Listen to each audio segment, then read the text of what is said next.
illegal invasion of his Abuja bookshop and theft of his granddaughter's bicycle during the July 7-9 operation, on July 7 night operation at the Labour House in Abuja. Now, the Nigerian police force had on Monday declared Wayne wanted and placed a 20 million bounty on him and one Lucky Obiyan said to be his accomplice. But speaking from the United Kingdom yesterday, Monday, the Britain had faulted the allegation of treason leveled against him by the Nigerian government. While saying that he was not on the run, Wayne argues that protest by Nigerians against economic hardship could not be designated as treason. Do you understand? He's not looking like he's the one teaching us English language. That if Nigerian people say they want to protest because of bad governance or because of hardship, that is not the way to describe treason. And you now begin to ask, what is the meaning of treason? Should I tell you put the meaning of treason? Because if you look at treason, you know how they say sentences and words can differ or mean different things to different people. But treason perhaps just have a narrowed explanation, perhaps a narrow meaning. Yeah. So it's not that kind of thing that you can see it and look at it from different angle. So treason is a crime of betraying one's country, especially by attempting to kill or overthrow the sovereign or government. That is, overthrow the person in power or government. So it is a crime you commit when you betray your country, especially by attempting to kill or overthrow the sovereign of your country. So Mr. Wayne is telling us that, look, what people did was to protest because of bad governance, that they did not commit this crime that is in the meaning of treason. So let me just move on very quickly because I have other issues to talk about today. So earlier today, the National Association of Nigerian Students, NANS, Wednesday, sent a notification of planned massive shutdown of all major cities in Nigeria, effective September 15, 2024. NANS declares nationwide protest over fuel hike price to shut down major cities. But another body of NAN, a faction of the National Association of Nigerian Students, their faction, has now dismissed the announcement by this other faction. They said, we wash our hands off like Pontius Pilate. We are not involved in this one, that they announced that they want to shut down anywhere. It is not us. Because that is the way it is. Let me just stop it there because there is no need to, repeat that. But going to the fuel pump price increase, the Nigerian Labour Congress, NLC, says we demand immediate reversal. Okay. Something was just going through my mind, but I'm not going to say it. So the Nigerian Labour Congress, NLC, has demanded an immediate reversal of the pump price of petrol across the country. NLC made this known in a post on its X page yesterday, Tuesday.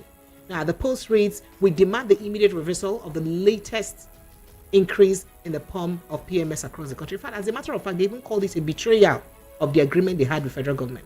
Because according to them, they said that by the agreement they had with the federal government had promised that they were not going to increase pump price, for a while. And then, voila, this then happens. Yeah. So, yeah.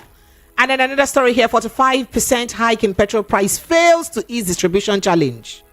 Because petrol scarcity across the country has failed to ease despite the federal government decision to raise pump price by over 45%. From 617 naira per litre to 817 naira per litre. As we speak, a lot of people find it difficult to commute or to move around. I had staff this morning who could not come, who came about 1 or 2 hours late because they could not even see public transport. They said everywhere was tight, like everywhere tight.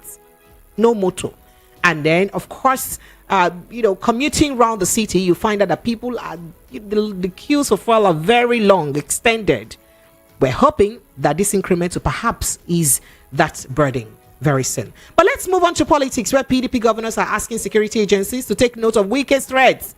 Take note of weakest threats. PDP governors tell security agencies. So the People's Democratic Party PDP Governors Forum has called on the security agencies to take note of the threats by the Minister of the Federal Capital Territory, Nyesom Wike, to cause political crisis in the state of any governor who tries to interfere in the affairs of the party in Rivers State. In fact, his words were that that he will cause crisis. I'll put fire in any state, in the camp of any state person who wants to, who is supporting same. Those were the words. But he says, I hear some governors who say they will take over the structure and give back to somebody. I pity those governors. I will put fire in their states. That's the exact word. So don't quote the former one. Well, they have not told security agencies. Look at what the minister serving under you people are saying. Sorry, serving under the present administration is saying. Look at what he's saying. What are you people going to do about it? Well, let's move on to other issues very quickly because we do not have time. Before I let you know who my guest is. So PDP blast Tinubu says 1,000 naira fuel price brutal. Is a brutal assault on Nigerians. The People's Democratic Party today, Wednesday, condemned the increase in the pump price of fuel to over 1,000 naira per litre in some areas, while NNPC is selling for 897 naira per litre. Yeah, and 1,000 naira in different parts of the country. That's what our stations are selling. Now, they describe this as a brutal assault on the sensibility and well-being of Nigerians. Yep. Let me just end it there. Did you hear that? Brutal? That is say them punch Nigerians anyhow by this kind of thing. That's what brutal is like. Them beat on with this price anyhow. So, yeah, let's move on to other issues. We did hear that 2 of the arrested 6 leaders of the Okonkwo community in Ueli South area of Delta State by military officials last month have dragged the Nigerian army and the state security services before the Federal High Court, Warri, demanding 200 million naira for breach and fundamental human rights. Remember Okonkwo killing and the people that were accused?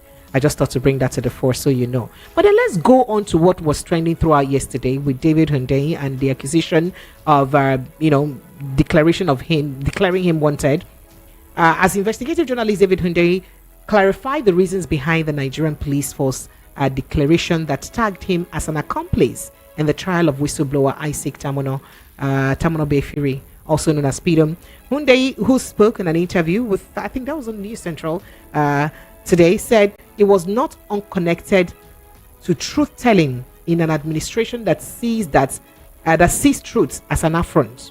Frantic attempts to involve him in the criminal investigation to discredit his international refugee status and put him on an Interpol notice list, among others. Well, that was an extended conversation.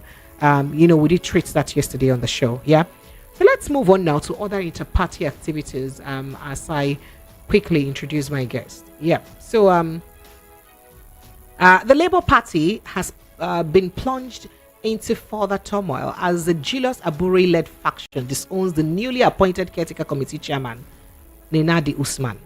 So despite a previous court appeal judgment affirming Abure as chairman, national committee chairman, the Labour Party National Convention constituted a caretaker committee, sparking controversy. Earlier, Senator Usman was declared as the chairman of 29-member National Caretaker Committee of the Labour Party. This story is still unfolding because we don't even know where it is going to lead to, because we're just hearing different things everywhere, left, right, and center.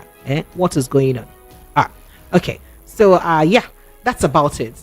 So, one faction says there is now a new chairman of the Labour Party. Another one that the other faction is saying that no, whoever you declare chairman is illegal. Oh, we don't know that person. Well, but still speaking about Labour Party, as a matter of fact, there was a conversation. When was that conversation? There was a conversation by Kenneth Okonkwo this morning where he did speak about a couple of things concerning the government. So he said it is impossible to unseat Tinubu now that the judiciary has given INEC, who are card-carrying members of the APC. Those were his accusations. And he said it on national television. So he says the authorities, the authority to do whatever that INEC, okay, yeah, he said it is impossible to unseat Tinubu now that the judiciary has given INEC, who are card-carrying members of APC, the authority to do whatever they want, which is illegal. Now, Kenneth said APC is a nepotistic and despotic party of self-centered and egocentric people who don't hide the fact that they don't care about Nigeria or Nigerians. He referred to Senate President Godswill Akpabio, who last month said that Nigerians can go to protest while they eat at home. Well, Kenneth stated that there are more opposition in the House of Representatives. With their number, they are capable of change, but the leaders of their parties have failed them with the poor leadership. That means the leaders of the Labour Party, where he was coming from, too, has failed. He added that Nigeria needs a new set of leaders, who genuinely care about the people. So both Atiku, Peter Obi, whom he was representing, everybody, he said all of them are part of those old, old law, that they all should just bow out and let's get a new set of people. Let's take a listen to that and then we'll invite our guest. That Atiku, Peter Obi, Tinubu should step aside. And the reason is because the ruling party has failed, the opposition has failed. However, I sincerely agree that the opposition is failing because they are concentrating on acquiring power from a ruling party rather than immediately after the election concentrating on consolidating their platforms and then taking on the ruling party on policies to convince Nigerians that they are the alternative force. All right, I have to let you rest here. Well, he did say a lot in that interview, about he's come under fire because of that interview, by the way. It says, hey, you're a dangerous man. 1 minute you support this person, the next minute you're supporting someone else. But let's go to the big story that we have this evening, people. So today, we'll be talking about loan apps in Nigeria. You know those people they call loan sharks. Because of this high cost of living right now, be the fuel scarcity that they said that will make things even more expensive, even though FCPC, the FCCPC have told you people that don't worry, we'll have your back, we'll make sure we protect the interest of consumers. But how possible is it to protect the interest of consumers when naturally anything that affects the pricing and availability of fuel ultimately affects your economy generally? So is it easy for you to control prices when people pay exorbitant amounts of fares in transportation, especially to transport their goods and services? That's a big question. So that's what we're looking at. Okay, so when we now have this conversation, what kind of pressure will it now put in people? Because people may not begin to resort to desperate means to get funds, and that's how they will not jump on these loan sharks. Because remember that before now, people are already very guilty of these loan shark people, and then these loan sharks people have been dealing with them. So our big story tonight is on loan apps in Nigeria, balancing financial inclusion with data privacy and regulatory oversight. So I have joining me in the studio Mr. Babatunde Akimos. This is the founder of Sycamore, and he has good grasp of the economy. So I thought to invite him. Let's talk. And what I like about him is the fact that he's a young man who has, good knowledge about what's happening in our economy. All those fintech guys now, they're saying I didn't be next after jollof rice right now. Good evening, Mr. Babatunde. Thank you so much for joining me. Yeah, good evening, Precious. Thanks for having me. I like that twinkle in your eyes and that smile. Like, you never see anything. He does the yarn. You never see anything. Before we get to loan sharks, let's quickly just brush what's happening with the economy. Yeah. There's recent fuel pump price increase. Yeah. And if you look at how much the fuel pump price has gone, or the price of fuel has gone within this administration last year to this year, is almost 400%. Yeah. And it's telling on people. Yeah. But it's not just that. There is over 330% increase in electricity. Yes. Affecting manufacturers, affecting businesses, and of course residential areas. Yeah. And it's not as if it's only that again. The committee in charge of people's tax have said that they are recommending 10% VAT increase. You understand that? So it's as if they're hitting you from all corners with money like this. What is the implication of this to the average Nigerian who's already struggling to keep their heads afloat? Yeah, thanks. Man, if you paint a very tough picture. No, I didn't. I just said the reality. I didn't. Should I state more? Because there is more to that reality than what I just stated. I just thought to brush through quickly. Facts, actually. So, I mean, when we start this conversation, it's always good to go back to how all of this came about, right? For a new government last year, a government that intended to hit the ground running. Yeah, they did, though, from the beginning. Yes. And President Tinubu prized on that. Remember, he said that he's the first president that implemented a policy from inauguration. From day one, yes. It's not easy. Yes. No, it's not easy at all. It was a sprinting speed. So I mean, you can look at some big tailwinds that were implemented from day one, like we said. We had subsidies gone. Oh, we did not even mention floating of dollars.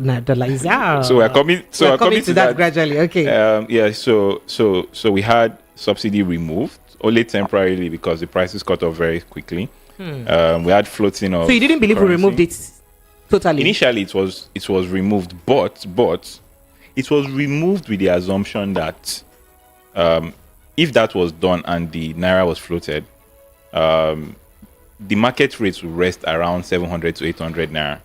Because remember, last year, official rate was about 450 or give or take, and the black market was somewhere between 700 and 800.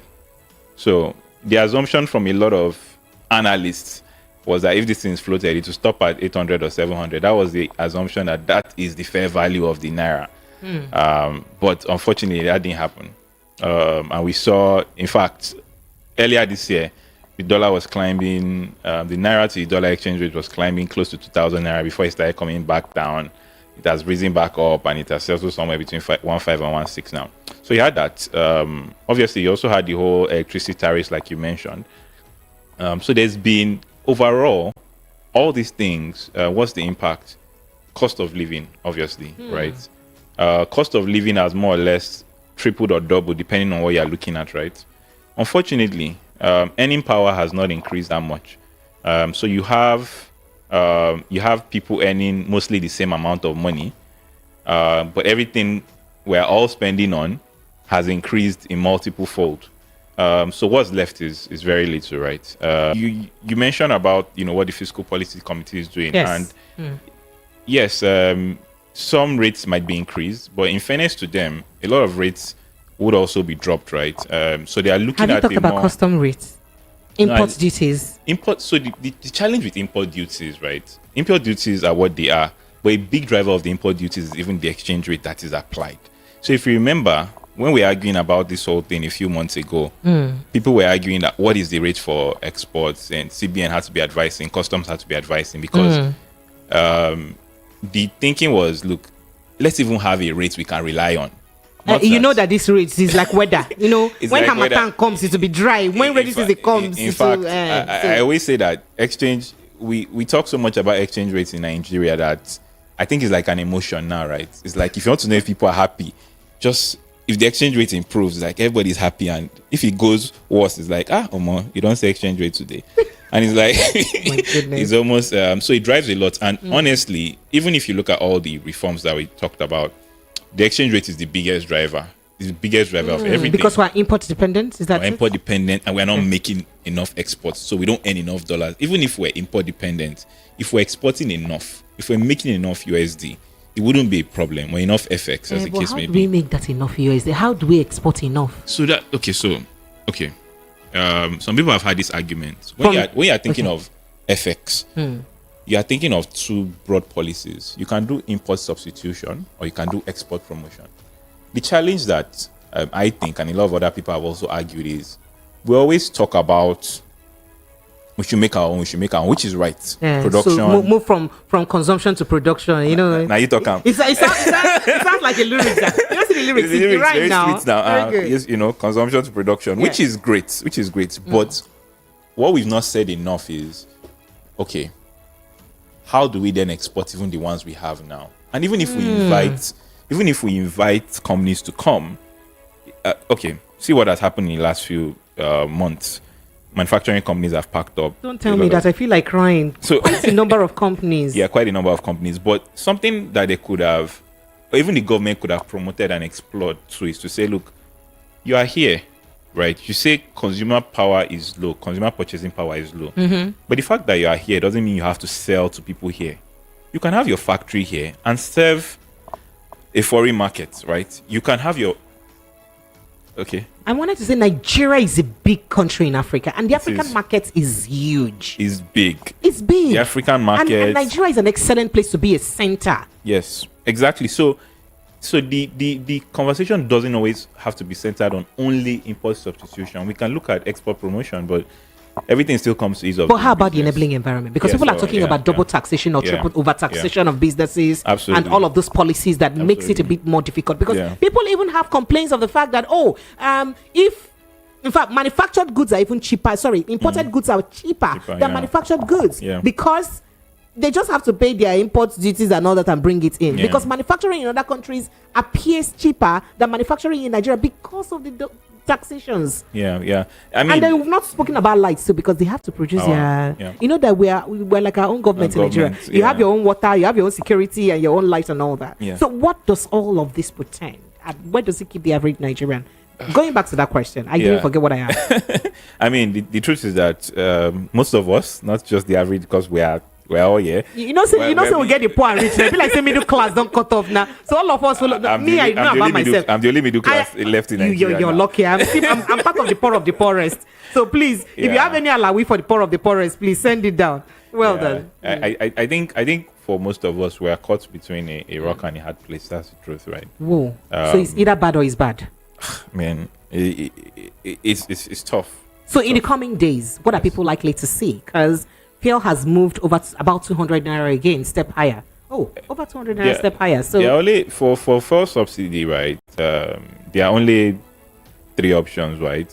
One, you have to match landing cost, which as at today, landing cost is about $1, which is about 1516, give or take. Yes. Will people pay that price for this availability? But Dangote is producing now. Have you seen the fuel? It's clean, sweet fuel. So we are you don't waiting. see him. I don't see water. I don't see it's clean. It looks nice. It looks like I like that. So so we need to talk about that as well. They can continue subsidy. The NNPC say there is no dollar to continue subsidy. That is not sustainable. Or we can continue the fuel scarcity as it is. So which is it going to be, right? So the truth is, for both we the masses and the government, there are no easy options. So for all of us like this, we're on a long thing like this. That's always it. We're on a long thing, but I still like to be hopeful that we'll get there eventually. So that means it's not looking. That light that is at the end of the tunnel is not looking like it's there. No, it's there, but it's just farther down than a lot of us. Oh wow! Can see. Wow! Okay, all right. Just a random question though, from what is trending. Kenneth Okonkwo says we don't need any of the old politicians, including Peter Obi, Okonkwo, and Atiku. All of them, we don't need them. Do you think so? And who do you think we need? I can neither confirm nor deny what we need. Okay. But what do you think as a Nigerian youth? What I think is that I believe a lot in the mindset of the person and the age of the ideas, right? Okay. Because the truth is, even a lot of the Western economies that we admire, they don't exactly have young. Exactly. But they're doing well. Could it be because they have structures in place, or systems in place? The economists will say institutions. Have strong institutions, right? Which is correct. So it's not really about the age. It's about maybe the age of the ideas, the age of the mindset, and like you rightly said, the institutions in place, the enabling environment, right? People have argued that if you put if you put a monkey in some presidents for some countries, because of the systems and institutions in place, everything will still keep running to a certain extent, right? Obviously, there might be one or two things here or there. So I think it's more about the individual than their age, to be honest. I think that's how I see it. All right, thank you so much. So let's go straight to that conversation. As you say that the Nigerians should wear their gyms now because it is going to be tighter, except for middle class people and high class people.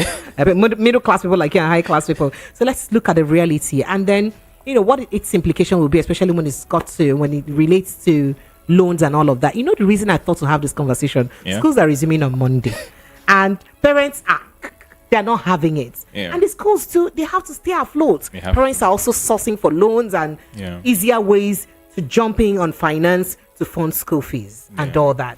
But what is the implication of that, especially getting quick access loans from this loan shark? So the loan apps in Nigeria and the implications for data privacy and financial regulation has become a thing that is very important to talk about because of that. And it's important that we look at that.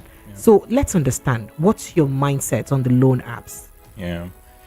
I think that first off, like every tool or every resource can be used positively or negatively. So it's just like a knife, right? You can use knife to cut orange, which is good, or you can use it for evil, to put it in mild terms. So so something that is good, something can be put into something use. Can be, yes, exactly. Either way. So loan apps ordinarily have actually saved a lot of people. Unfortunately, we've seen some loan apps that have become loan sharks, right?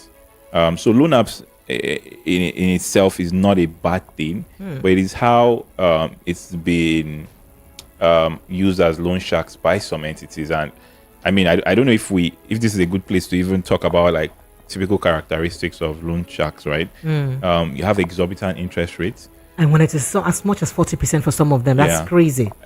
In fact, so people that don't care about your ability to pay, they just want to give you, and they also will have a lot of hidden charges and fees. Some I've seen 10% a day.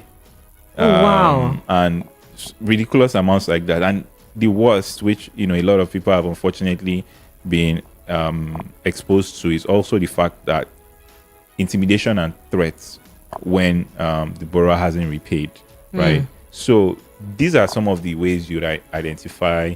But to be honest, I have to give it to FCCPC. Really, in the last 2 years, done a lot to really sanitize the space. So you think they're really keeping them in check? There is always room for improvement. Somebody said that's the biggest room in the world. But if you compare it, Just say that again. It sounds differently. It's differently. There's always room for improvement. Yes. And the room for improvement is the biggest room in the world. yes, Rema. Are you a pastor? Rema, they receive My done. my ministry is opening soon. Okay. Will you join Abel Dominance? Pastor Abel Dominance? No comment. Okay, ahead. so I think that if you look at a lot of this is a lot of the drive by FCCPC, led by Babatunde Rukeren before he stepped aside, there's been a lot of sanitation significantly. Most of the loan sharks still actively operating now are very, very clearly outside the law. I was going to say if Yeah. that has stopped the proliferation of the loan sharks or loan apps. It hasn't Because stopped they them. keep cropping up haven't every stopped day. them. They're It- springing up by the day. Yeah. So what is the implication of their impact in our economy generally? Yeah, I think that there are different impact for different segments. For the consumers, obviously it's only making the situation much worse. It's making a bad situation worse because you are already suffering from inflation and you're having to pay exorbitant prices for the loans that is supposed to help you manage the situation that you're going through. So there's that economic impact on the purchasing power of people. I mean, there's also the even health is not just physical. This thing has affected a lot of people mentally, right? People have gone as far as committing suicide because of how aggressive these guys are. So there is that socio-economic and just social well-being aspect on the citizens. And as a country, you have, because a lot of them are operating under the radar, that's loss of revenue, right? Because obviously they're not paying taxes, they are not well accounted for, you don't know their contribution to GDP, you can't capture the data from the economic activity, which is a different thing entirely. So I think it benefits no one if the loan sharks continue to grow and proliferate, like you said. All right, thank you so much. So for those who are just joining us, we've been speaking with Mr. Babatunde Akimoses. He's the founder of Sycamore. Sycamore is a fintech company making waves in the lending space. So you're in that space, and I just thought Nigerians should know about that. Yes. So you're speaking as a professional in the industry. So how do you think the government's regulations so far would really help?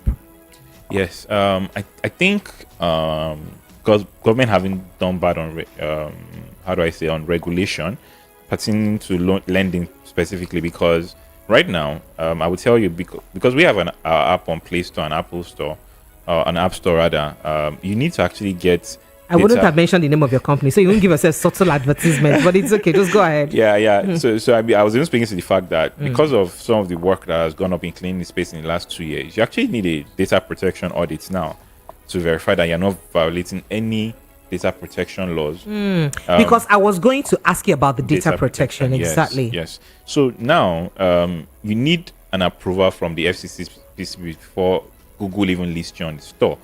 And before you can get that approval, you need to have done a data protection audit by a licensed data protection consultant. And this law was made mandatory by FCCPC. Yes, it was. So, Yeah. okay, that's nice. Which is why I said. So a lot of apps were taken down that didn't comply. Right now, it will be very difficult for you to download a Nigerian lending app on Google Play Store that is not compliant with data protection. So what they've done is that they've started using APKs, WhatsApp, website links to share their apps in different fora and groups, right? But you wouldn't get it on App Store and Play Store again. because everybody that is going there, Google is going to ask you for your license, right? And FCCPC made that possible. So you would say, to a very large extent, you could argue that the government had actually tried. When you look at all, so government policies, involvement has helped. It has helped significantly. All right. So, and with the current, what we call the microeconomic conditions, Yes. like the high inflation rates, which I think is scary for business owners. Yes. You know that already. Exchange rate fluctuations you just mentioned. The thing they do like NEPA, up NEPA, low and NEPA. down. That, and the windfall tax on banks FX. Which they're saying that I no go pay, we no go do banks FX loans. How do you see the lending landscape evolving in Nigeria generally? So the funny thing is that we actually do need more entrenched lending, and if we define lending in a broader way. So define lending. Apologies for cutting you, because when we talk about lending and all that, people don't understand that you should actually walk up to your commercial bank and yes. ask for a loan. You see this thing you just said now, People right? don't know that. People think that it is only big men that can go to banks to ask for a loan. If the Yes. bank has the mind to collect your money and save it, you should ask. So I'd like you to educate us on that. Let Nigerians know what is due them or what should be their right according to laws that we have. You're spot on, right? Banks and most financial institutions are in the business of what we call financial intermediation, right? That's big English. That is, they stand the- like financial middleman, money middleman. That's it. I mean, Precious, you've defined it excellently, right? If people put their money as deposits, people should be able to get loans, and the banks are supposed to make interest. So we save in the banks, such that when we can go for loans, they can give us the loans. Unfortunately, Nigerian banks are very difficult to get loans from. In fact, maybe for those of us that are Christians, see that eye of the needle that Jesus spoke about. See, camel go pass through. It's easier for camel. So camel they pass through than it do pass. Getting loans from a commercial bank is very, very difficult. I can't blame them, because that's why people like us are in business, right? But it is very difficult, and it shouldn't be that way. I was having a conversation with some of my colleagues today, and we're talking about how the fact that when you have steady income abroad, you can get a mortgage, right? You can get a house and be paying small. Get a house, you can get a car. Yes, you can get in a fact, car. I know people in some countries like Canada that can get a house, a car with as little as $500 Canadian dollars. Just $500, you get a car, and you pay for an extended time. So you won't even feel it. The economies of the Western societies are powered by credit, which is loans. So that lets you know that loans are not even a bad thing, right? People have used them. People hardly pay cash down for phones. They get phones on contracts. You get houses on mortgages. You have your car on a loan. And so loans are supposed to be simple and flowing freely. But sorry, let me ask you, sir. Those things, they get it because they have job security and they have job availability. Well, so do we have that's jobs here true. to secure such loans? Well, so we our employment level obviously is lower, definitely. But the question is, even the people that have the jobs, how easy is it for them to get loans here, right?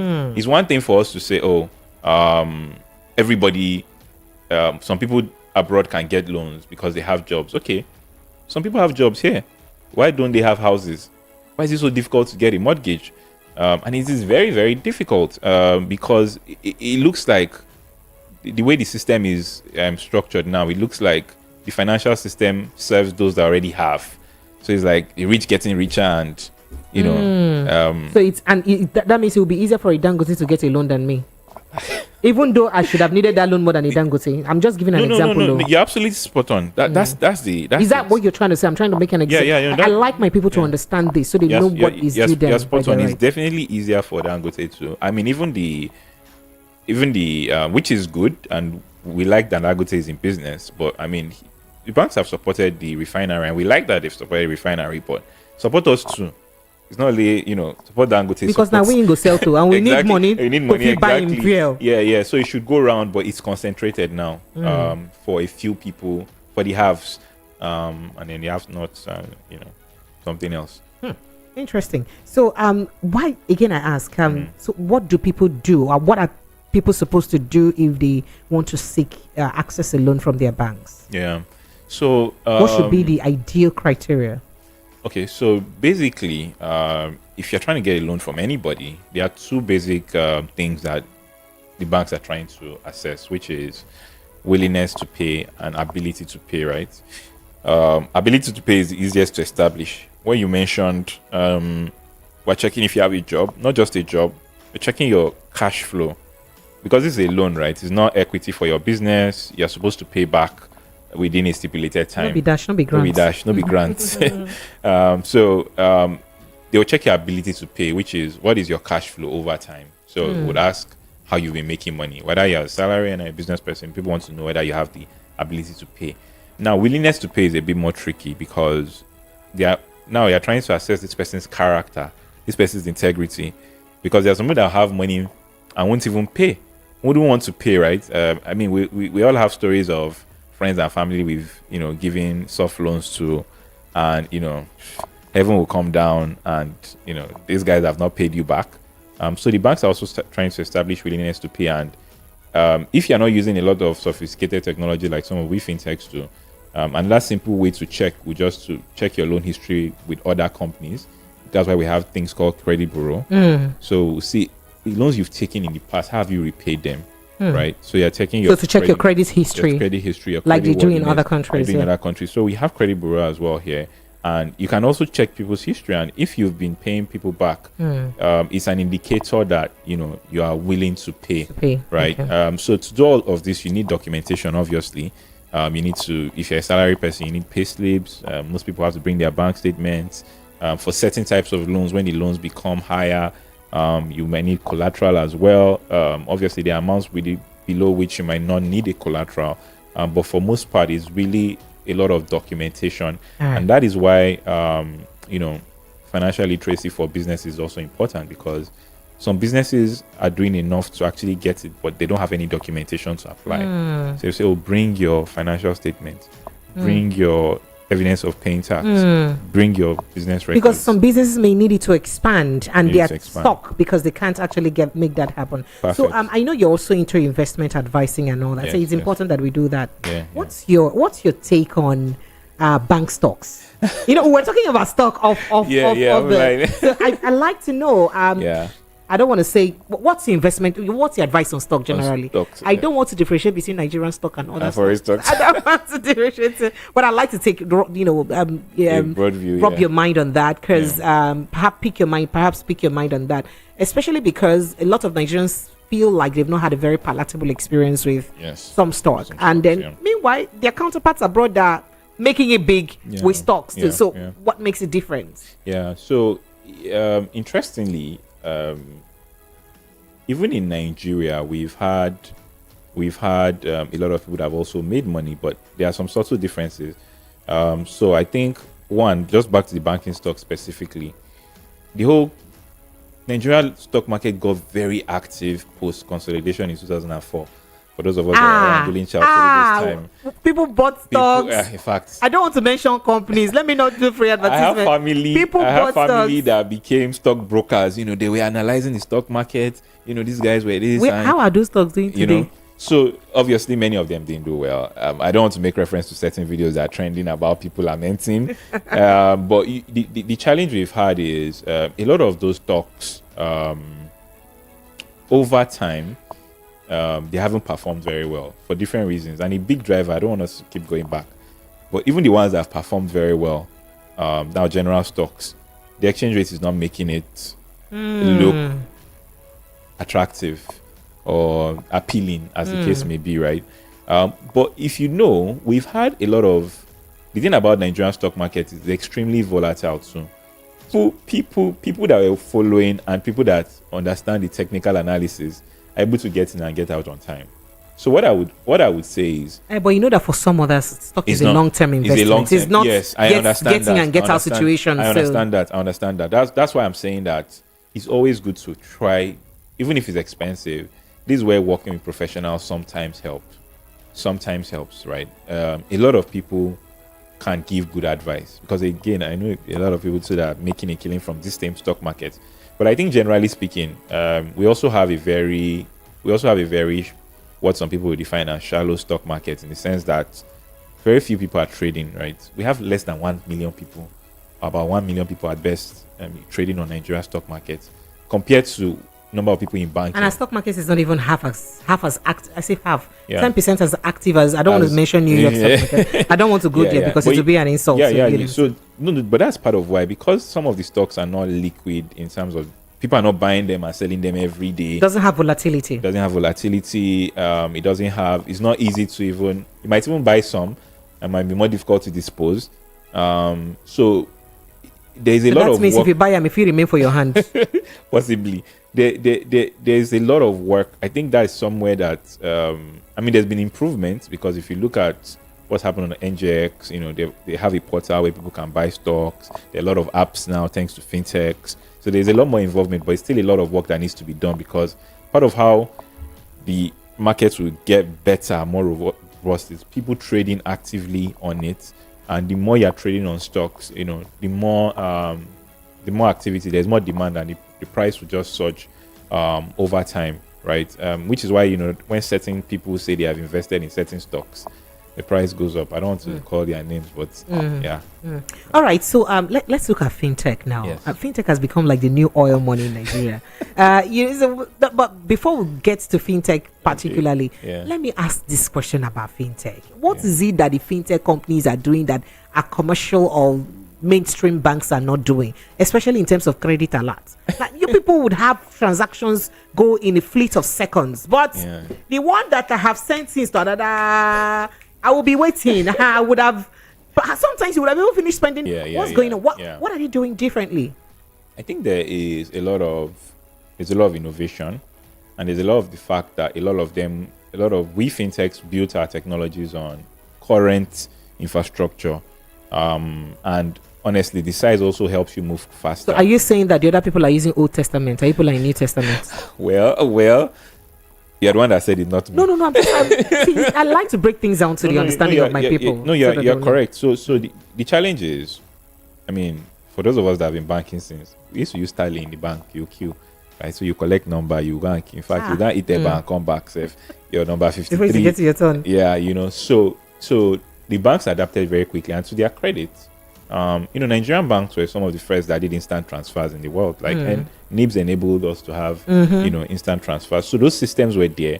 Unfortunately, because you have such a big system, the adaptability to change isn't as quickly. So imagine you have a team of 100 people, and you're trying to innovate, you're trying to use modern technology. Definitely, you're going to move a lot slower than, you know, say, oh yeah, precious, come. We need to update this app today. Then we roll our sleeves, you know, we do the work, we get the work going. And, you know, as we're discussing, in fairness, this whole jackpot syndrome in the last few years have also affected some big banks, and it even made the news. Yes, and we had a lot of their fintech guys also, tech guys also jackpot. So why are you in Nigeria? Why didn't you move? I hear there is a greener pasture elsewhere than here. I love Nigeria. I'm a patriotic citizen. If you need to make money for here, you can stay here. You say I love Nigeria. I'm a patriotic citizen. No, but yeah. But seriously, I do. I always like to encourage people to stay behind. Personally, maybe not as much as I used to before, because I understand that it's a personal decision. But I also don't subscribe to people that do it because other people are doing it. I feel like everybody's reasons should be based on your own independent assessment and your own situation. Because some people, and they don't like to tell the truth every time, but some people are really struggling abroad. Some people that had semi-decent jobs here have gone. Obviously, many people are doing better. I'm not even going to say that, but I mean, there are still some. Because there are jobs availability. It's simple. It's easy. So jobs. There are different types of jobs. It doesn't matter. So the dichotomy is not so high. Yeah. You understand? So whether I'm a cleaner or I am a tech guy like you, I can as well manage to also work and earn a modest living. Yeah. Get a house, even buy a house in mortgage. Get a car too, and I'll still be doing well. But that cannot happen if I were in Nigeria. I think that's one of the reasons why people think that. Definitely is one of the reasons. But I mean, like I mentioned, it's not all roads. It's not all rose colored. You know. So that means the grass is not always green on the other side. But going a bit personal now, what drove you into fintech? Have you always thought of, jumping in on it, or it was just a coincidence? No, I used to be in consulting. I used to work for some consulting companies, and then I took a break to go to business school. And we're really just looking at this whole credit problem, right? We're doing I was in business school, two of my friends who became my co-founders, and we're just looking at the data, and we saw that businesses were not getting access to loans. So we looked at all the loans that all the banks in Nigeria distributed that they publicly declared, and only 1% of those loans were going to small businesses. And small businesses are the key to any economy. Yeah, millions of them, So we saw that, okay, there's impact here and there's opportunity for good business. And we said, okay, let's make it happen. That was, and that's how Sycamore was born. All right, thank you. Lagos phone lines are open. Let's begin to take your thoughts and reactions on the conversations we are having tonight, that we've had tonight. For those who are just joining us, we've been speaking with Mr. Babatunde Akin Moses. He's the founder of Sycamore. Sycamore is a fintech company making waves in the lending space in Nigeria. They're also into financial advising. And by the way, we've had hot topics this evening that we've discussed quite a couple of things. Let me quickly run you through what we have discussed tonight. On a hot topic this evening, hunger protest. Wanted Britain alleges invasion. Please squeeze staff. He says, I have told you people that protest is not treason. That is not the meaning of treason. That your people are protesting and bad governance does not mean that you charge them for treason, because treason is a crime against your country. So are you saying that protest is a crime against country? Well, you can just get details of that conversation. We ran through it.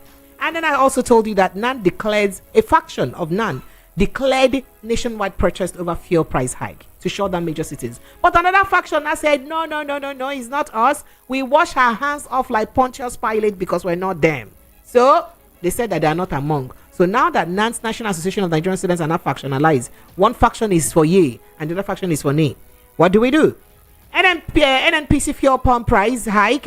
We demand immediate reversal. NLC is saying. NLC is asking for immediate reversal and saying that the federal government betrayed us. It's not what we agreed. We settled for the amount we settled for because you promised we were not going to increase pump price. And if we had known you will increase it, we would have remained where we were in the negotiation. What? 45% hike in petrol price fails to ease distribution challenge because the queues today, it was difficult for a lot of people to even move around today. Trust me, it was crazy. Perhaps I'm one of them too. PDP governors ask security agencies to take note of Wike's threats. Shebi on a day here, Oga Wike they talk say, hey, every governor who puts hand in fact, when he says, I hear some governors who say they would take over the structure and give back to somebody. I pity those governors because I will put fire in their states. I'll put fire in their states is a lot of threats. Please, all security agencies, come and hear what Wike is saying. That's what PDP governors are saying. And then the same PDP generally blastingable says 1,000 naira fuel price, brutal assault on Nigerians. That is a dangerous assault on Nigerians. How dare you assault Nigerians like that? And I also told you that Okwama indigenous sue DSS Army and demand 200 million naira. And then David Hundeyin basically explains why he was declared wanted and Pidom's accomplice. And he did say something about putting him on a blacklist so that Interpol will declare him wanted and perhaps catch him so he can't be crossing from one country to another anymore, and all of those. That's why they decided to do that. Those were his explanation and more though, so you can go look that up, right? Did I tell you that Abure-led party disowns new caretaker committee chairman and said, this person you brought as a caretaker committee chairman, we're not part of it. We don't know what is going on with the Labour Party. Speaking about the Labour Party, by the way, I also did tell you that Kenneth Okonkwo had an interview earlier today where he did say that, we need fresh blood. Whether it is Atiku, Kwankwaso, Peter Obio, everybody, we don't need them again in 2027. We need people with fresh blood, vibrant blood. That's what he said. And people said, hey, how can you add the person you served in that equation? How can you do that? Lagos, these are the hot topics that we have. 0700 903 903 903. That's the number to call. 0700 903 903 903. The WhatsApp line is 0817 175 6338.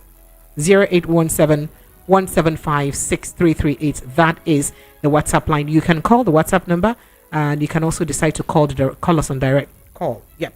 All right. WhatsApp again is 0817 175 6338. That's it. We'll take your calls just after this break. Stay with us, Lagos. This is 90.3 Voice of the People FM. We'll be right back.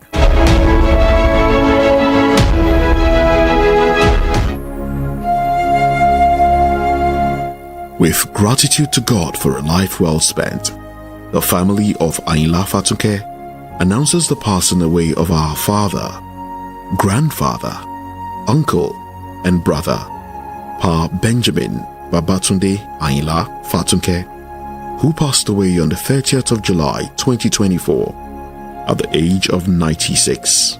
Service of songs and wake at Genesis Hall, Yaba Baptist Church, 19 to 23 Commercial Avenue by Raymond Street, Yaba, Lagos. Time 4 p.m. to 6 p.m.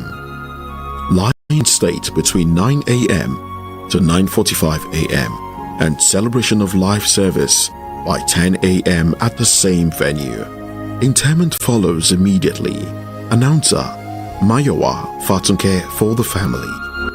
With sincere condolences from the Voice of the People family.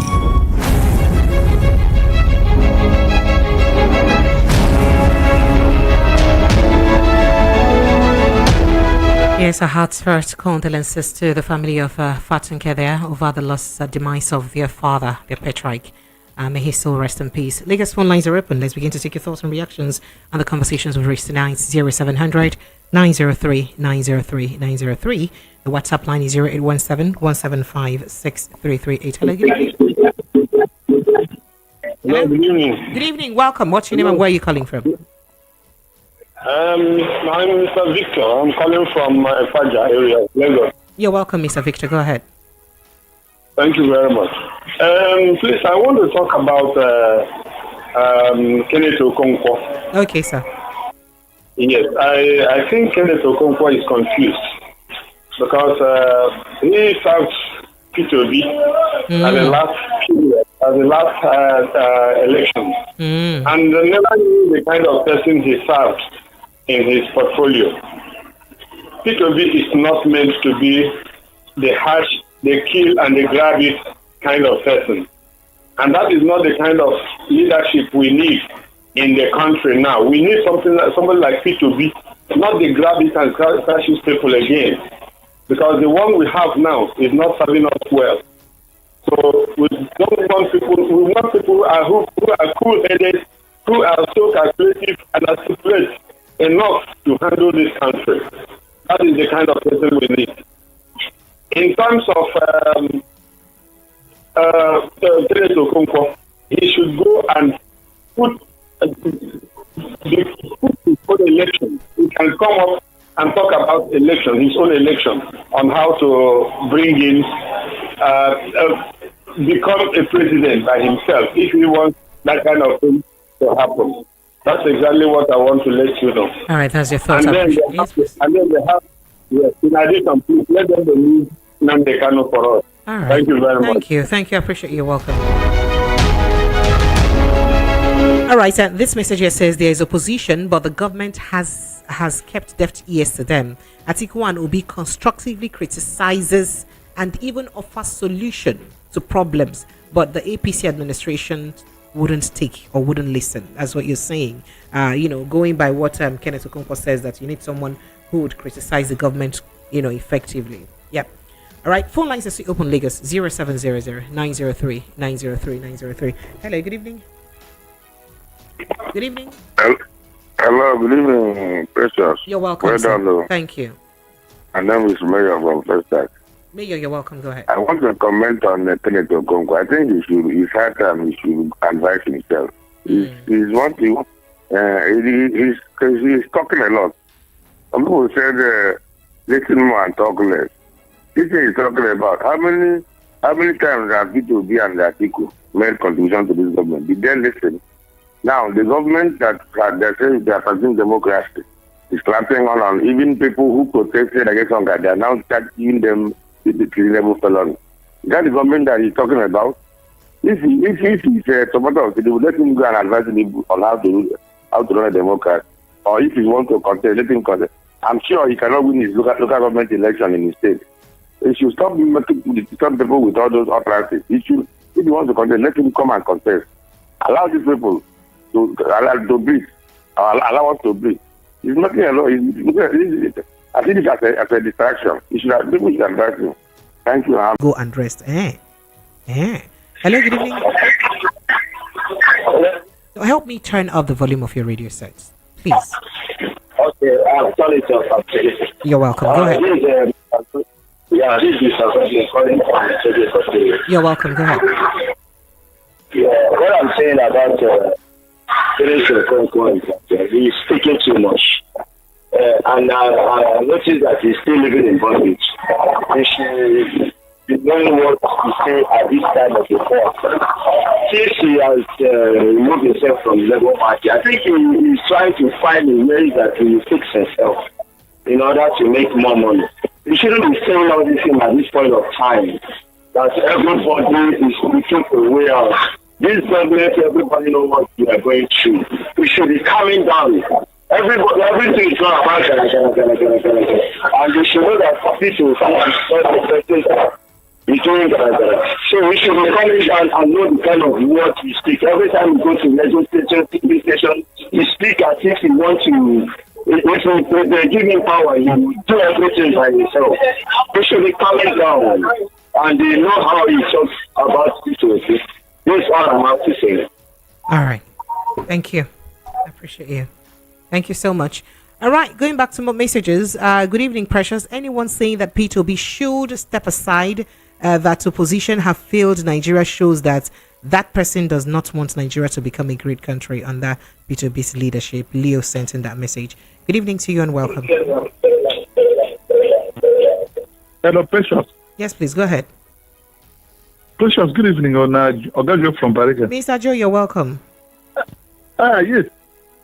Precious, this is not that we want to talk against one particular person, but this young man, he should think positively. I think he's a lawyer, this Kenneth Okonkwo is a lawyer, right? Yes, he is. And then lawyers don't just talk anyhow.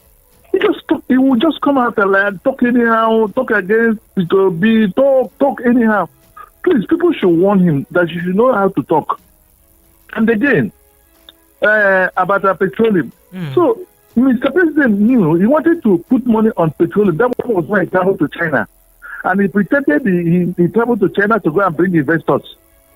Mr. President, well done. Well done. We welcome you when you come back, okay? Thank you, Mr. President, for killing Nigeria. Continue to kill Nigeria. No. You won't say that on public radio. Please. You won't say that. I appreciate you all the same. Thank you so much. Ezekiel from Ejigbo says, watch next year the president's praise singers will say, if not for Tinubu and Dangote, we will be buying fuel at 3,000 naira instead of 1,000 naira. Then they will go ahead and compare 3,000 to $1. Watch and see. Ezekiel sent in that every time. We should watch out to ascertain Nigerians. Okay, he said, well, once on a second thought, Bill Gates is right in his perspective because taxpayers' monies are judiciously utilized in his place. Is this message referring to me? Okay, all right, I'll skip. All right, hello, good evening to you. Good evening. Hello. Okay.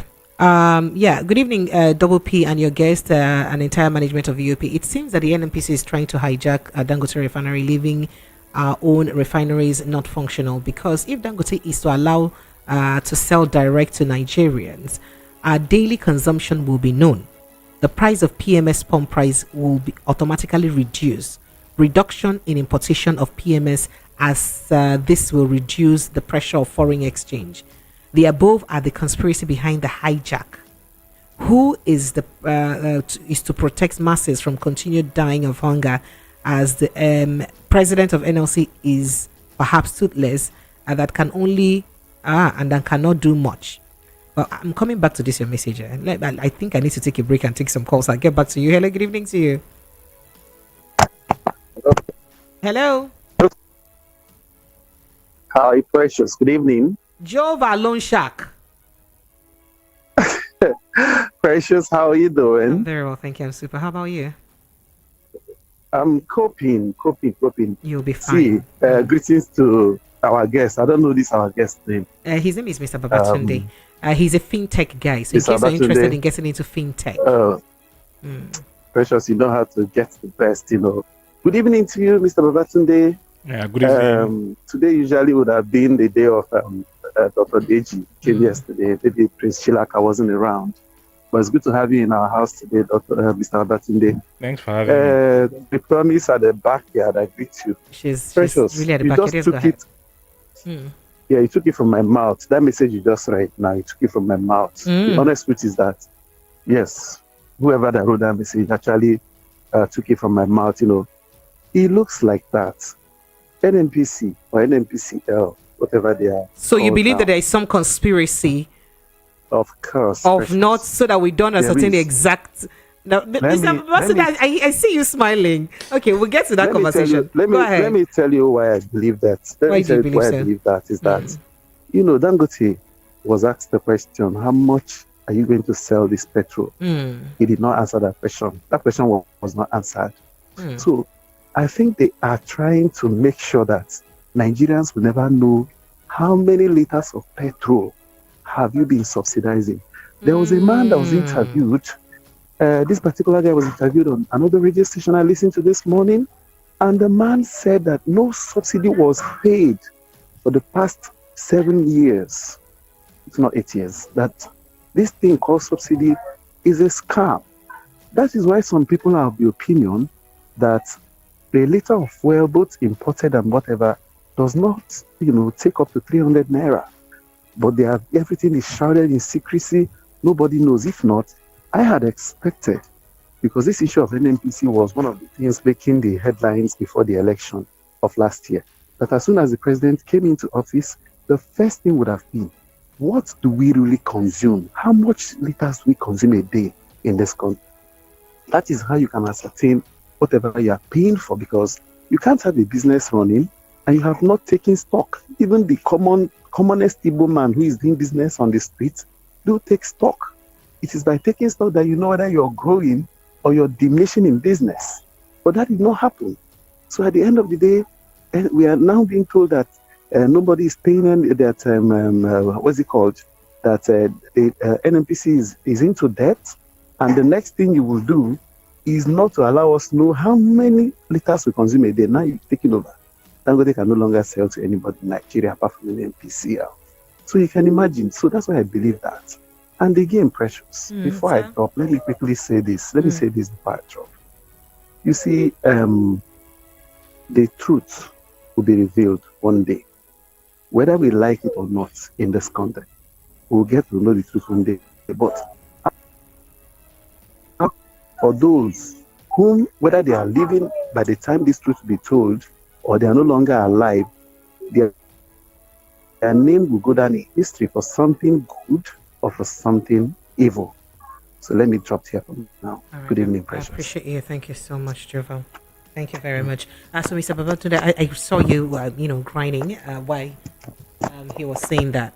I like your thought on that. Do you believe that there is some sort of deliberateness, I don't speak English, about, not revealing to Nigerians the exact quantity of petrol that is subsidized? Remember, till now, we still don't have clear vision of our direct sales, direct purchase transaction. Yeah. It's still very unclear. Because I don't know if it happens in other countries, or because I know some countries like America, Europe and all that, they go down interstate. How do you drill our oil and not tell us exactly how much oil you're drilling, how much you're exporting for fuel, and how much you're exporting for other purposes? Well, let me just quickly run on this call and then we'll get back to that. Hello, good evening to you. Good evening, Madam Precious. You're welcome, sir. I want to comment on this issue of fuel and all that. Yes, please, go ahead. And our government. Go ahead. You see, I have been saying in this your program that every problem we have in Nigeria is deliberate. It's intentional. Some people sat down and craft how to keep others down, thinking that they will make themselves extremely rich. Apart from those who are living large from our taxes and our revenues, and few of their business cronies who are being fed with our tax money. I think there's none of them that the world have recognized as a multi-billionaire among those who have been stealing our money. But yet, they're still involved in that stealing, embezzling Nigeria and impoverishing the Nigerians. Sometimes I wonder how they go to bed and sleep and they are happy with their life. knowing that majority of the population are poor, struggling to feed. You see, the issue of NMPC, they accused initially, there was a rumor of accusing Dangote of monopoly and all that on this petrol. Yeah, Dangote is their son. They spoon feed Dangote to where he is today. We all know what happened. So, but at this point in time, maybe somehow they want to pocket him, and they have succeeded in pocketing him in a way that they are not the monopolies. The NMPC and the new owners are the monopolies. They have been monopolies right from day one, and the monopolies was a state affair, but now it's a national affair. So, but what I'm saying is that before 2031, a family in Nigeria will own half of Nigeria. But let's keep our dulcy, let's keep our Mumurism continue, focusing on tribe and tribal hate and bigotry. A family in Nigeria will own half of Nigeria before 2021. Thank you. As much as you're entitled to your opinion, I appreciate you. Thank you so much. So, going back to that conversation, so do you think there's some deliberate attempt to perhaps hijack Dangote? But let me finish that message. I was reading the message where he said, and then he says NLC is a toothless bulldog. That's what he called them. Is his opinion. That's his statement and not that of ours. I said they are backing and they can act to protect to protect Nigerians, especially now that there is an increase in pump price. The only way Nigerians can now show their grievances or make it known is to boycott the filling stations nationwide for now, except you're an essential duty, because if you protest now, they'll charge you for treason. And that's what's happening. So going back to that, this is coming from Stephen Akimbisola, by the way, from Ijagu. Do you think that in some way it's just deliberate not to let Nigerians know? Because Dangote is indigenous. Yeah. And if he sells, we would know how much liters he produces daily and how much he chunks out to us daily, right?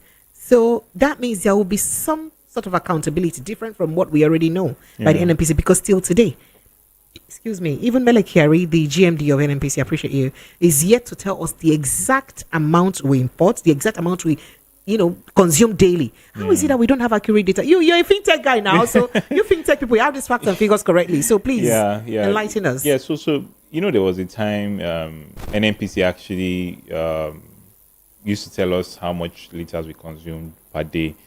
It's as back as 2022, it was ranging from 60 million liters per day. They said that they had saved some. There was even a time it almost got to 69 million. Now that it caused problem in House of Rep, right? Remember that? So over time, they said last year it started coming down to 50 something liter, $30 million thereabouts. So I think, to be honest, in my own opinion, right, I think it's a combination of the two. I think that there's definitely some people that are benefiting from the opacity, from us not knowing the accurate data. That's the truth, right? And I also think that there's also some level of how do I say? I don't know if there is any diplomatic way to say people that are not doing their work correctly. Because aside NNPC, we've always had this issue with data. So I think it's a mix of the right job just not being done the right way, and a little bit of people benefiting from the status quo, of people not knowing the true situation. And just as you said, I think Dangote not saying the price when he was asked directly, I think he's being a businessman, because I'm not sure they've established exactly how much. Remember, he's been deliberately silent on figures. But he has to be, because you know why? Because as much as we're going to benefit, we hope to benefit, let me say we're going to benefit from Dangote's refinery. Baba took loans in USD. He has to pay back his loans. We're not paying back. No.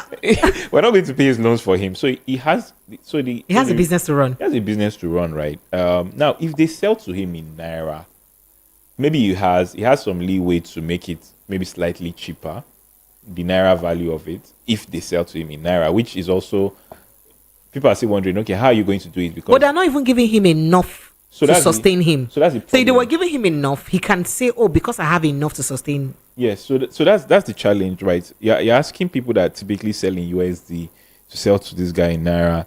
Okay, government has tried to get him a concession. I don't think the facts and the figures are 100% clear. But as is from the way we are going now, we might not have a choice. And as soon as that happens, I think we'll be able to see clearer data if Dangote becomes, if NNPC becomes the sole buyer from the Dangote refinery, except if and now selling to other marketers. Then what's the essence of other marketers? We should Kukuma just close other marketers and just leave it only NNPC. No. So NNPC, there are different reasons why NNPC wants to be in the gap, and I think part of that reason is to keep on managing the price, because the truth is, but they are now a limited liability. So that means they don't even serve our interest. This is not a private business now, is it not? So you know the challenge. It is private in quotes because it's owned by the government. But you say it's private, but it's owned by so it's like a limited liability company where government is the only shareholder. I mean, it's potato and potato, depending on how you look at it. So the challenge now, and just like we said before, we can't know the true value of petrol until we know the true value of the naira, right? Because of all the oil and gas business, especially when you go upstream, almost everything is denominated in USD. Naturally, everything is one of the only sectors permitted by law to keep doing their business in USD because of just the way nature it is, right? No matter how bad Chinese hates it, they would buy oil in dollar. You get it. So if we've not settled on what the actual price of the naira is, which some people have argued is undervalued, right? That the fair value is supposed to be 900, it's supposed to be 800. People have written many things. Even foreign publications wrote last year 900, 950. If that is the case, and you are saying it's supposed to be $1, then you can argue then that maybe the price should be around that, right? Maybe you can argue, but with the currency dangling the way it is, it's going to be very difficult. And I don't think it pays Dangote to make a public announcement if he doesn't have a clear view of what he's going to be charged. So you think he's deliberately being? I think he's deliberately being. Yeah, he has to. He has to be for his own, from a business perspective. For now, it has to be, but it doesn't mean that it won't now be a better price. You know, a lot of people are assuming that once Dangote starts selling, he may sell fuel for as low as 600 naira per not necessarily, or 700. Now, the reason I'm asking this, you had mentioned something about the price of oil in the international market, and if you look at the price of oil or the general price of the refined product as it were, it is not less than $1. Ish. You understand? So if it's not less than $1, how are we going to do it? Because $1 already in our country is 1,600. So that's why that's why. So that means to say that if you're buying the raw material 1,600, how much will you now buy the refined products? So they argue that some people have argued that the landing cost is 1.1.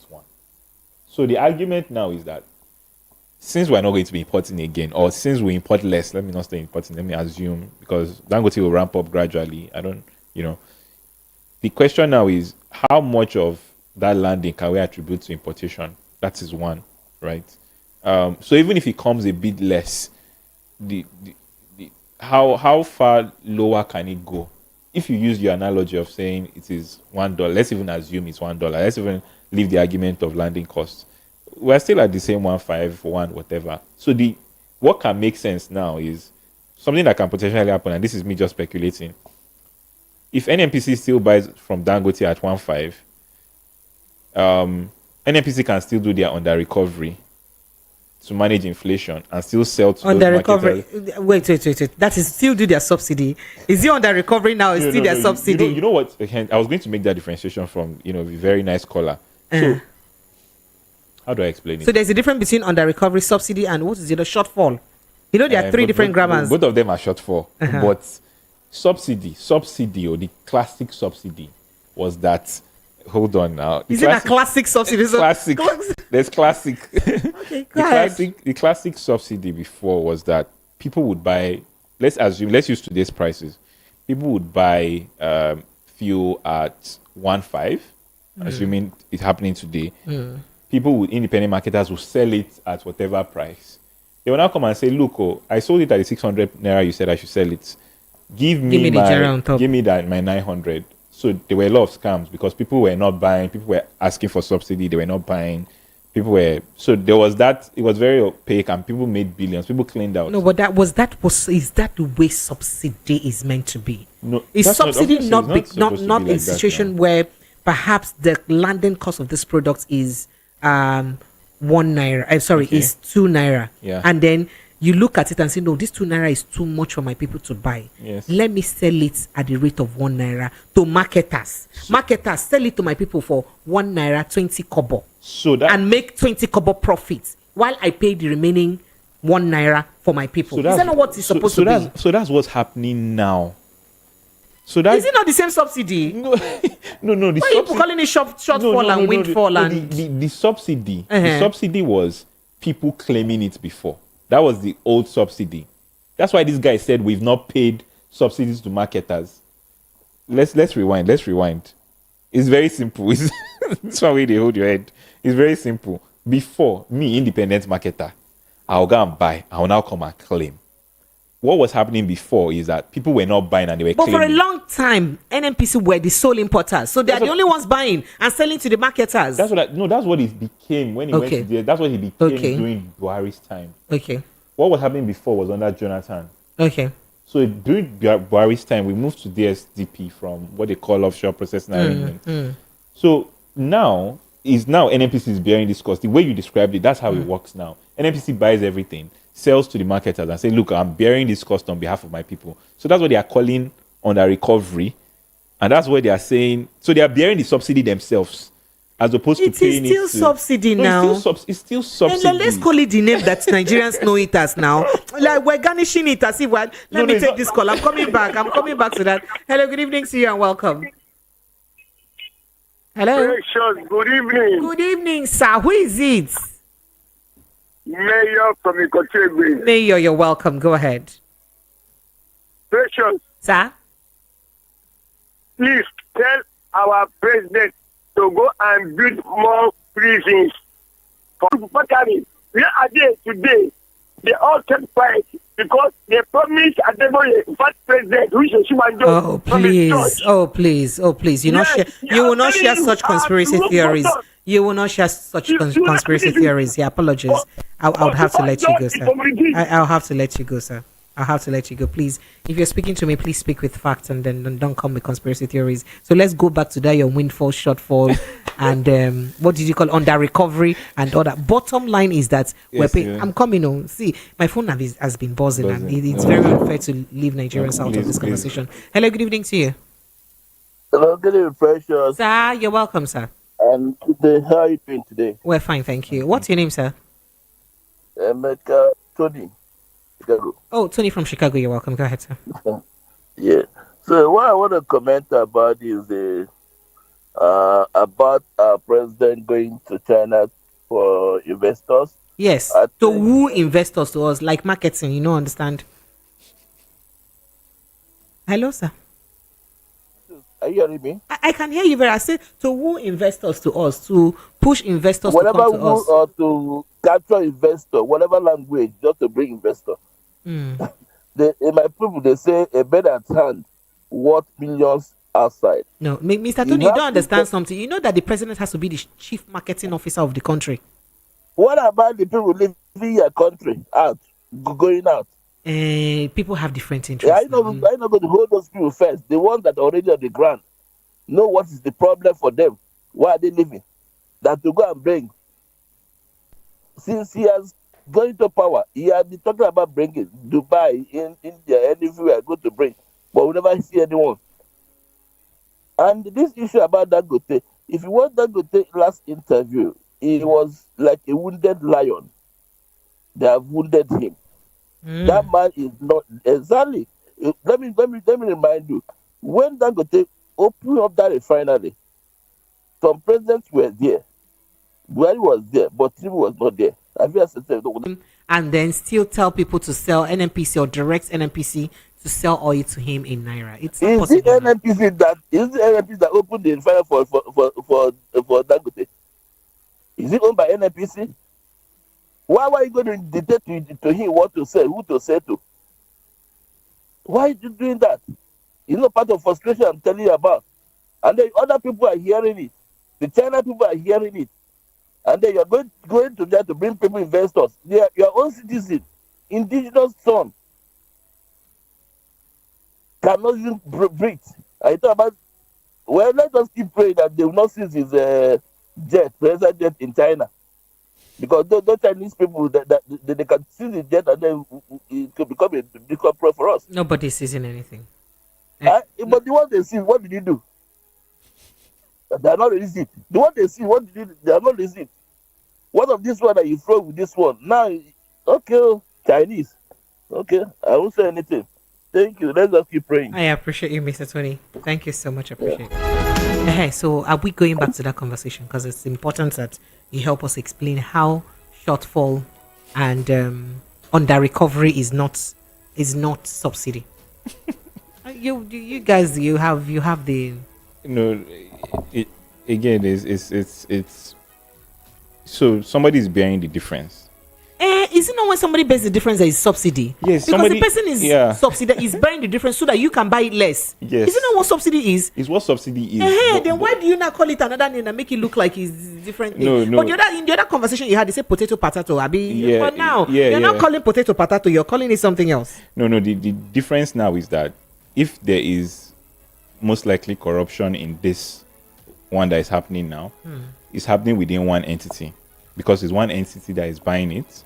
Do you think there's corruption happening, considering that we're still unaware of the exact quantity that we're subsidizing since they took over?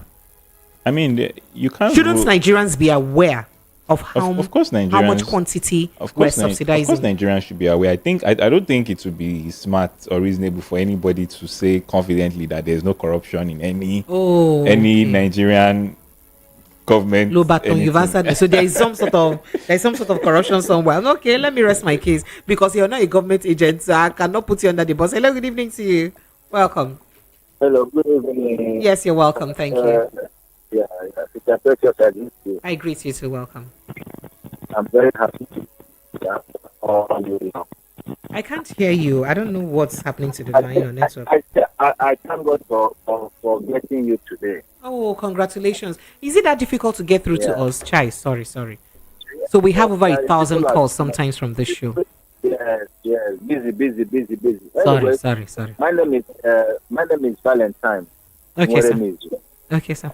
Yeah, I'm calling you from Ojota. You're welcome, Mr. Valentine. Yeah, she's a precious. I want to thank all of you in DOT, both your guests and all you, the presenters. God will bless each and every one of you. Amen. And also to add to what you are saying, you see, you're tired of Shiba also. You know the name in English. I don't know. You interpret. Okay. You're tired of every day new problem, new wahala. Like you're tired of one day, one trouble. The one that is down before it's not finished, another one will come. That one will come and push that one outside, and then that one will stand. After that day, another one will come. You see, Nigeria is just a joke. Let me just tell you, Nigeria is a joke. I'm sorry for saying this on the public radio. No, but it's not a joke. So you take it back. After you're sorry now, you now take it back because you're on public radio. I take it back because of the sake of your radio station. Thank you. I'm not taking it back because it's a bad word. But thank you for taking it back because of the radio station. I appreciate you. What's happening in Nigeria is like a child's play. How can we be praying for a very long time for us to have our refinery working? The one that our government has is not working. National one is not working. Somebody now volunteered to help us and build a refinery. Now they are frustrating him, giving him order on who to say to. It's precious. Sir? If you buy your goods or build your house, you had earned money, and somebody is telling you that this is the amount you will rent it to your tenant, will you succumb to that? The person did not help you buy material, building material. So you know, saying I'm supposed to ask the question for this show. No, be you go ask questions. So as he asked me this question now, no. Now you're the APC human leader now. So anybody who asks you to answer us. No, I know the answer question. I decide not to be a landlord in this situation, so it's okay. Okay. Thank you. Okay. So let's just say the last one. Please, I am suspecting something. Dangote is using Nigerian money Any government, any president that comes in will use Dangote. Any government that comes, president that comes in will use Dangote. It's like all this money he's using is not his personal money.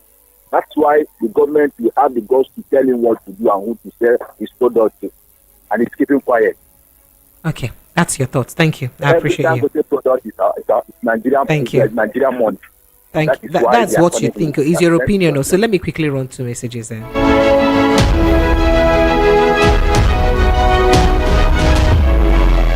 All right, moving on to some messages. I go to YouTube now. Good evening, Precious and Mr. Chila. Mr. Chilaka is not here today. See your government, they do us Ozeba. So somebody has told me this Ozeba. I don't know the meaning. They say it's a Benin word. I should ask a Benin brother. Are you by chance related to anybody in Benin City? So who will not tell me the meaning of Ozeba now so that I will know if it's even a good thing or a bad thing I'm saying? He said I should ask a Benin person the meaning. I don't know. All right, my name is Precious. Celebrity Chef says Nigeria not ready for business. Kenneth ZK, I see you, thank you. Kenneth Okonkwo. Cynthia Afam says stop. Oh, please take a break. Okay, Onwuka Felix says how are you? How are you that these people in power? Because your word I have to censor it. How are you sure that people in power will be alive to 2027 to decide who would go and who would not go? Yeah, we must fight Nigerians ruthless coming after December 2nd. Okay. Elmas Diamond says, my Kenneth Okonkwo, what has changed from 2023 till now? How can you no longer believe in this man you've spoken so highly of? Chill Power says Kenneth Okonkwo needs to go and run for a local government position in his state. Let's see him win. Let's start from that. Yeah. Thank you. I appreciate you, John. Victor Adeboye says, Precious. Thank you so much. Lindsay Cott says, Precious, where is Promise? Because I was promised Precious. Promise is somewhere else. But let me go to YouTube, WhatsApp now, where my WhatsApp box is full. I begin with this. Hi, Precious. VOP will win the best TV and radio station of the year, and you will win the best TV and radio personality of the year. Didn't whine. I really like you and I like your job. Thank you. I appreciate you. Precious, Madam, this country needs to shut down and everyone come out to protest. Put away fear of dying. By 2 months time, this fear will be 2K. Still, we can't do anything. Let us the citizens rise up now before order in hunger. Something. Dave from Satellite Tennessee. I appreciate you. All right. Good evening, Precious, and the guests in the house. Please help me ask our guest if it is possible to buy shares with apps for the purpose of monitoring it yourself. Yeah. Is it possible? Yeah, it's possible to buy shares with apps for the purpose of monitoring it yourself. Yeah, so you can monitor. You can buy okay. that, yeah. Chuk Steven Adaloko sent in that message. I appreciate you. Is it rocket science that manage human and its resources, but the current leadership failed to do the needful? And this then says, good day, Madam Precious. I'm Idowu Henry from Ojo. I can't still fathom the reason why Wiki has not been suspended from the PDP despite the atrocities committed against his own party. Is Wiki bigger than the whole party, or he has something against the leaders of the party? Precious, to be sincere with you, I am highly disappointed by the NLC. I was expecting the NLC to react today immediately. We Nigerians are not serious. We never see anything. You catch what you go from Majority State sent in that. And this one says, good evening, Precious, and your guest in the studio, Solomon Asika from Mushi. I think Kenneth Okonkwo is confusing politics with acting. He thinks it's fiction or he is in a movie. Don't mind these people. Don't mind us. Please, why did they not ask Mr. Kenneth Okonkwo who wants to contest for the next election, or who he wants to contest for the next election? Although I like what he said about the minorities in the House of Reps, INEC and Judiciary and the presidency, they should not blame the president as the petroleum minister, but blame the minister for state, for the fuel increments. The president says that if they will increase minimum wage to 250k, they will increase fuel. Now that they increase the fuel, will they now pay 250k salary? Please tell Bill Gates that Nigeria is not for sale. George, you guys and this Bill Gates conversation, let's leave it. It's a matter for another day. Good evening, Precious. Please, Kenneth should keep calm. Was he not among Peter Obi's lawyers during the court after election? What was his impact? Make him calm down. make God use make God see him use. Kelvin Agbele sent in that message. Kenneth Okonkwo is trying to be famous in the politics industry. If he can see an opportunity to join APC, he will do so. Mazio Keke sent in that. And then the comrade James, the president's announcement that subsidy is gone as a master strategist means to me persistent price of fuel increment. He only used the strategic language to announce this to us. Yet, many Nigerians still don't get it. May God deliver us. Joajero, maybe government, maybe the NLC president. Okay, Joajero, maybe government was strategically telling us that Joajero is the name or some of the names submitted by the UAE as sponsors of terrorism. Can you guys think like that?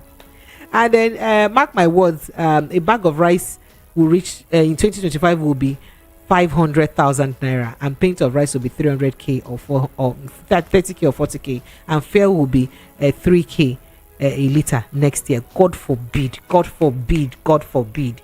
Ikuku from Jakonde sent in that message. And then this year says Stephen from Egbeda, our elites just like to punish us after they said the NNPCL retail to OVH, which Tinubu is a majority shareholder, and now the NNPCL retail want to be the sole distributor of fuel in Nigeria. This is how the exploit of our resources. He said a lot, and I appreciate goodness. My messages are so much, but you know what? I want to go to my step down conversation. In my step down conversation, there's a conversation about this man who narrates his ordeal as a married man who I will have to be quick with it. So who DNA tests showed that he wasn't the father of all his kids, and it's a dicey situation.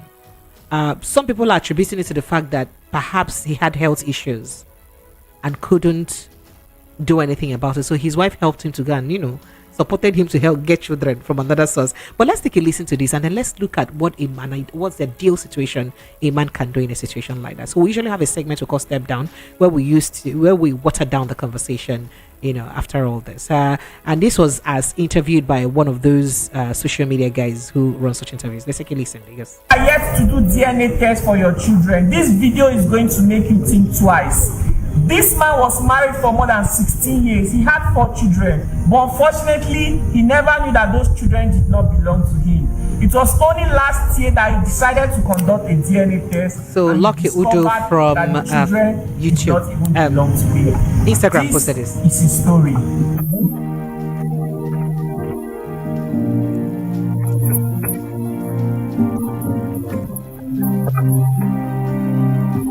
That audio did have quite a lot of issue, but at the end of the day, that interview exposes how the man and even the person who had the child for the wife is on the know that he is the real father of the children. Only the man perhaps did not know. So what is the ideal thing you would have done if you know that you're a man, you have a health child? It's not like it's you in real life.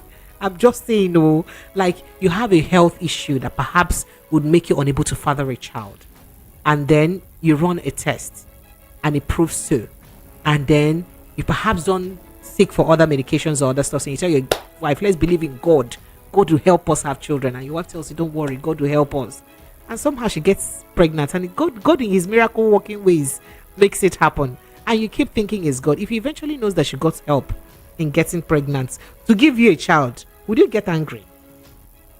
I like the way you're smiling and looking and be like, in your mind, what an evil woman. What kind of statement is this? It's such a difficult. I think it's such a difficult. Remember that she did not do it to spite you, because you have health issues and you need help. So she needed to make you a father, irrespective of how you became a father. It doesn't matter. But she was seeking for solution. How many kids? 3. 3. Yes. It's only 3. She was helping. Remember, don't mind the me trivializing the conversation. But really, because the truth is that there are lots of couples in that in this bracket this situation, where I think I don't want to say the problem is really human. Some men would have issues but refuse to do something about it. Yeah, absolutely. And some men would not even. They would be the last persons to blame themselves if they have issues with fertility. They would almost think it's their wives. Yeah. That should. I think that this one is a very dicey situation. So you're thinking of what to do. Why you're thinking? Let me go to my phone lines. You come back. I'll come back to you. I must hear your answer. Hello, good evening to you. Oh, I lost it. All right, phone lines are open 0700 903 903 903. WhatsApp is 0817 175 6338. Hello, good evening. Yeah, good evening. My name is David. I'm calling from Diamond Estate. You're welcome, David. David, want the step down conversation. What would you do? Yeah, God forbid, as rightly said, I streamed the program. I listened to, to the guy. And I really don't know what is wrong with this aspect of the world. Adoption over here becomes something that people look into that. I had a discussion with my wife. Right, I'm blessed with 2 boys, and I say, Madam, you know what? I'm done with the 2. If any other thing he wants to do, we should go out there, give life to other people that they are struggling. I really want to let you know that I listened to the program. The guys don't have any head challenge based on what you have said. No. I decided to coin this as for people who have health challenge. If the man, if they're having a challenge, that one is even work started. The man is dead already. 4, not just only 1. 4. That's for more than 16 years. It tells you, number 1, that the life of that man is at stake. The man is not safe. So I pray not to be me, but if that to be my enemy, I'm gonna be very, very honest with you. The best thing to do, if I have the money, God has blessed me, I will take the 4 of them, take them outside the country, and I'll be sure for the rest of that, I shall have any contact with them again. So you don't love your enemy like you love yourself? No. Even Bible said there's no way for me to love my enemy like myself. The best thing to do, I take the 4 of them, take them outside the country, you give them a better life. Being that I'm a Christian, but if I want to just to be like a normal, the best thing to do is just to work out. You work out and you trust God to start a new life. Thank you. It's not yet too late. Yeah, the best thing to do is to start a new life. Thank you so much. I appreciate you. Thank you so much. All right, so let me get back to your response. Yeah. So I think the challenge here is not even I think it's maybe the deceit by the woman, not once, not twice. She was helping him have a child, though. Let's forget about the real life situation of that man and in the interview. We're talking about when the woman, she knows that you're not incapacitated. She knows that you're not able to. Yeah. But for some reasons. 3 wrongs don't make it right, unfortunately. Is it 3 now? It's 3. Is it now 3 people in this wrongs? It's 3. Well, so that's the challenge, right? Whoever the hypothetical man is, it depends on his capacity to forgive, right? Because okay, so you don't want to put yourself in the situation of the man. No, but I honestly think that if the marriage was okay and people were operating with transparency, at least after the first, you should have at least told him. That's what I would expect. I think it's been difficult for anybody to be able to erase that 1 happened, you didn't tell me, 2 happened, you didn't tell me, 3. But you're doing it with good intentions. But I think what anybody in the other shoes will be thinking is that what else has this person hidden for me if such 3 significant event being 1 child now can be hidden away from me for years, because 3 kids, we're looking at a space of a few years. You're just going to be uncomfortable that, what else don't I know about this person? And it's going to make trust very difficult. So except the Holy Spirit touches your heart to forgive. So in your case now, since you see this answer, so you're not sure that I'm coming back for your answer. You're not giving me an answer. Hello, good evening to you. Hey, sorry. How are you? You've been trying, Abi. Ew. In fact, my hand don't detain me. Sorry, no vex. I say more than 1,000 people they call us every day. No vex. Oh, this one a line, a hot cake. No vex. Sorry.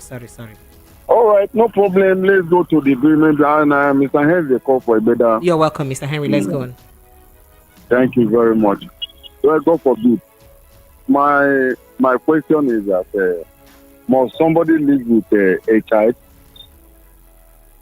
You don't want to have a representative on earth? Hold on. Okay, sorry, sir. The best and nothing but the best. If me, let me just, personally, I will not accept such. Rather, I will go and adopt. If I adopt outside, it will make me happy to give them, but me to be watching another God forbid. That's a good night, Daddy. You don't want to think himself. He said, chai. You can't leave me the run. Come back now, brother. No, I can't do me. I can't do it. I bet. Let me give others to stand to talk. Hey. The men talk, they don't pass. I'm not fit doing. God forbid. A woman can't stay under my roof. God forbid. Like nothing. I help, but I help. She they help you, Oga. Who help? She made you a father. You now have a representative. God forbid. That father is nothing to me. I'd rather go to any bank and get in charge of any amount. Any amount to cost. Did they buy children? I will take that one that needs to wait and be watching somebody will be giving my wife something else. No. It's too much. I can't do it. Good night, my sister. Good night, my brother too. Thank you so much. Good night. Yeah, take care. All right, cool. So do you belong to the same WhatsApp group with the caller? You don't want to answer. I've answered you. I've said that. I already said that. I think it's be very difficult for anyone to continue. That's why I said it will require the Holy Spirit's intervention. So if I was in these shoes, it will be very, very hard to continue the relationship as it was. Except, like I mentioned, Holy Spirit might intervene to cleanse and if our Holy hearts. Spirit is missing in transit at that time, it's very difficult. It's difficult to have stay such a long time with that. What else is the person giving from you? I guess that's what the question you keep asking, even if it was done with good intentions. All right, thank you. Yeah. All right, Hilary says, good evening, Precious, to you and your radio guest. I heard you mention Ozeba. It means trouble. Truly, I enjoy your program. Thank you, Hilary. Thank you so much.